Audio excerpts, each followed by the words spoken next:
ಮಳೆಯ ಸಂಜೆಯೊಂದು ಶಾಲೆಯ ಹಳೆಯ ಗ್ರಂಥಾಲಯದಲ್ಲಿ ಮೂವರು ಸ್ನೇಹಿತರು ಕುಳಿತಿದ್ದರು. ಆರವ್, ವಿಹಾನ್, ಕಬೀರ್. ಅವರಿಗೆ ಗೊತ್ತಿರಲಿಲ್ಲ ಆ ದಿನ ಅವರ ಜೀವನವೇ ಬದಲಾಗಲಿದೆ ಎಂದು. ಹಳೆಯ ಪುಸ್ತಕವೊಂದನ್ನು ತೆರೆದಾಗ ಒಂದು ಹಾಳಾದ ಕಾಗದ ಕೆಳಗೆ ಬಿದ್ದಿತು. ಕಬೀರ್ ಅದನ್ನು ನಿಧಾನವಾಗಿ ಎತ್ತಿಕೊಂಡನು. ಅದು ಒಂದು ನಕ್ಷೆ. ಅದರ ಮೇಲೆ ಬರೆದಿತ್ತು, ಸೈಲೆಂಟ್ ಮೌಂಟೇನ್, ಭಯ ಮುಗಿಯುವ ಸ್ಥಳದಲ್ಲಿಯೇ ಖಜಾನೆ. ಮೂವರು ಒಬ್ಬರನ್ನೊಬ್ಬರು ನೋಡಿದರು. ಅವರ ಕಣ್ಣಲ್ಲಿ ಭಯವಿರಲಿಲ್ಲ, ಆಸಕ್ತಿ ಮಾತ್ರ ಇತ್ತು. ಮುಂದಿನ ಬೆಳಗ್ಗೆ ಅವರು ಸೈಲೆಂಟ್ ಮೌಂಟೇನ್ಗೆ ಪಾದ ನಡೆಸಿದರು. ಎತ್ತರವಾದ ಪರ್ವತ, ಮೌನವಾಗಿದ್ದರೂ ಭಯ ಹುಟ್ಟಿಸುವಂತಿತ್ತು. ಗಾಳಿ ಗರ್ಜಿಸುತ್ತಿತ್ತು. ವಿಹಾನ್ ನಿಧಾನವಾಗಿ ಕೇಳಿದ, ನಾವು ಹಿಂದಿರುಗಬಹುದಲ್ಲ?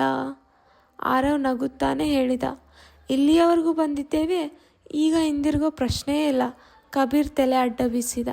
ಅವರು ಮುಂದೆ ಹೆಜ್ಜೆ ಹಾಕಿದರು. ಮುಂದೆ ಒಡೆದ ಕಂಬದ ಸೇತುವೆ, ಕೆಳಗೆ ಆಳವಾದ ಕಣಿವೆ. ಸೇತುವೆ ಅಲುಗಾಡುತ್ತಿತ್ತು. ವಿಹಾನ್ ಭಯದಿಂದ ನಿಂತು ಬಿಟ್ಟ. ನನಗೆ ಆಗಲ್ಲ. ಆರವ್ ಮೊದಲ ಹೆಜ್ಜೆ ಇಟ್ಟನು. ನನ್ನ ಮೇಲೆ ನಂಬಿಕೆ ಇಡು. ಕಬೀರ್ ವಿಹಾನ್ ಕೈ ನೀಡಿದನು. ಮೂವರು ಸೇರಿ ಸೇತುವೆ ದಾಟಿದರು.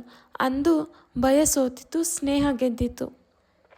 ಹಠಾತ್ ಮಳೆ ಶುರುವಾಯಿತು. ಗಾಳಿ ಜೋರಾಗಿ ಬೀಸಿತು. ಕಬೀರ್ ಕಾಲು ಜಾರಿ ಬಿದ್ದನು.